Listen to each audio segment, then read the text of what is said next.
Ahojte priatelia, opäť vás vítam pri tipe na týždeň, pri minim podcaste, v rámci ktorého vám predstavujem každý týždeň zaujímavé miesto, ktoré môžete navštíviť. Pre 5. aprílový týždeň som vybral dedinku Borša, jej kaštiel a krásny naučný chodník cez Lužný les. Poďme si povedať, že kde sa konkrétne toto miesto nachádza. Hovoríme o juhovýchode Slovenska.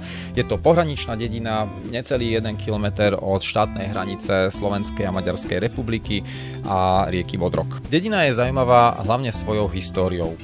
V druhej polovici 16. storočia vznikol v dedine kaštiel, ktorý bol ale postavený na mieste staršieho vodného hradu. Tento vodný hrad nechal postaviť uhorský král Belo IV. Ako reakciu na mongolské vpády, čiže bavíme sa o rokoch 1241 až 42. O tomto vodnom hrade sa dochovalo iba veľmi málo informácií, niektoré písomné pramene a niektoré archeologické dôkazy alebo vykopávky, ktoré hovoria napríklad o základoch kruhovej veže, prípadne zbytkoch niekdajšej vodnej priekopy. Samotný vodný hrad vlastnilo niekoľko významných rodov.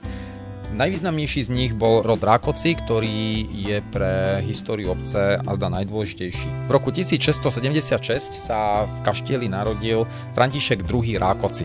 Bol to vodca posledného protihabsburského stavovského povstania, veľký bojovník za slobodu, majiteľ niekoľkých panstiev, niekoľkých ďalších kaštielov. Boršiansky kaštiel slúžil až do približne polovici 20. storočia. V 30. rokoch prešiel významnou rekonštrukciou, avšak po roku 1945 bol znárodnený a slúžil pre potreby miestnej školy ako sklad a neskôr potom chátral nevyužitý.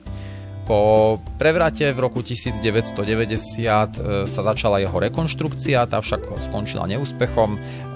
Druhá rekonštrukcia, druhý pokus bol medzi rokmi 2000-2006, avšak tá sa takisto neskončila úspešne a kaštiel opäť chátral.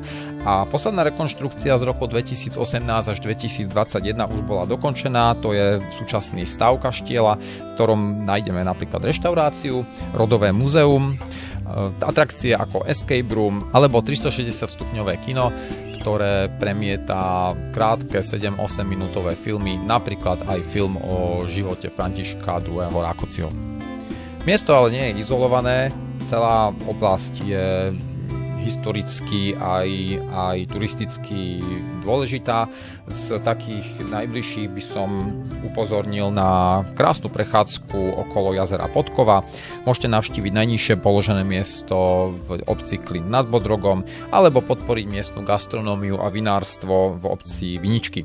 Takisto zaujímavé sú aj túfové pivnice v strede nad Bodrogom a pokiaľ máte auto, preparkujte si trošku ďalej do obce Veľký Kamenec. V jej strede priamo na kopci je krásna zrúcanina stredovekého hradu. Ak sa vám moje vstupy páčia, podporte nás lajkom na Facebooku, účasťou na nejakom výlete alebo tábore. Ešte stále nás môžete podporiť formou 2% zo zaplatenej dane, aj toto nám veľmi pomôže a vidíme sa pri ďalšom videu.